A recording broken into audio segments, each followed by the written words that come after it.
kulankan gaarka ay wada yeeshay madaxda maamulka gobolka Banaadir iyo sidoo kale madax ka socotay midowga Afrika ayaa waxa uu ka dhacay aqalka dawladda hoose looga arrimiyo ee magaalada caasimadda Muqdisho. injineer Cabdiraxmaan Cumar Yariisow gudoomiyaha gobolka Banaadir ahna duqa magaalada Muqdisho ayaa soo dhaweeyay u qaabilsanaha midowga Afrika ee Soomaaliya Master Francisco Motera ay ka wada hadleen arrimo dhowr ah quseeya magaalada caasimadda ee Muqdisho sida amniga soo celinta barakacayaasha iyo sidii wax looga bedeli lahaa. waxay sidoo kale soo hadal qaadeen sidii loo furi lahaa garoonka caalamiga ee Muqdisho Stadium oo ah mid markaasi ugu weyn gudaha magaalada caasimadda ee Muqdisho.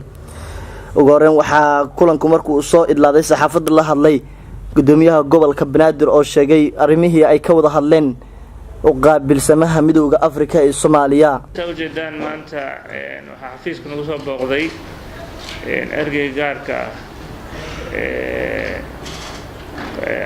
midowga Afrika madaxdeeda Francisco Motera ambassador iyo madaxa ama taliyaha ciidanka AMISOM Jim hore waxa uu taqaanay subagle oo ah taliyihii bedelay iyo tiimkooda. waxaan ka wada hadalnay runtii maamulka gobolka Banaadir iyo midowga Afrika arrimo badan oo sidii looga wada shaqeyn lahaa. waxaa ka mid ahaa sidii garoonkan Muqdisho ciidamada uga bixi lahaayeen. waxaa ka mid ah arrimaha amniga oo aan si istiraatiijiga u wadno gobolka Banaadir iyo kaalinta uga aadan. waxaan u sheegnay in gobolkan Banaadir uu amni noqonayo haddii labada shabeelle la xoreeyo, iyagana ay taas ciidamada dawladda kala shaqeynayaan, hawshaasna ay wadaan. waxaan aad ugu faraxsanahay marka booqashadooda iyo sidii magaaladan Muqdisho shacabka tirada badan caqabadaha jirana ay kaalin uga qaadan lahaayeen. way ka mid tahay arrimaha barakacayaasha oo kala hadalnay iyo qorshayaasha aan leenahay sidii magaaladan loo nabadeyn lahaa, amni looga dhigi lahaa. waxaan uga mahad celinay ciidamada midowga Afrika dadaalkooda inay dalkan u yimaadeen inay xoreeyaan si dalkan amni iyo nabad u noqdo. taasna oo wiilashoodii gabdhahooda u soo direen dalkan oo ku dhimanayo maalin walba si wadankeena amni nabad u noqdo. marka ayagana uga mahad celinay. sidoo kale waxaa madasha ka hadlay Francisco Motera oo isagu sheegay inuu aad u soo dhaweynayo talooyinka iyo sidoo kale soo jeedimada gobolka Banaadir. waxaana aad ugu faraxsan yahay isbedelka ballaaran ee gobolka Banaadir iyo horumarada uu sameeyay. waxaana ballan qaaday in sida ugu dhaqsiyaha badan ay ku furi doonaan garoonka Stadium Muqdisho oo imika fariisin u ah qaar ka tirsan ciidanka midowga Afrika ee Soomaaliya ku sugan.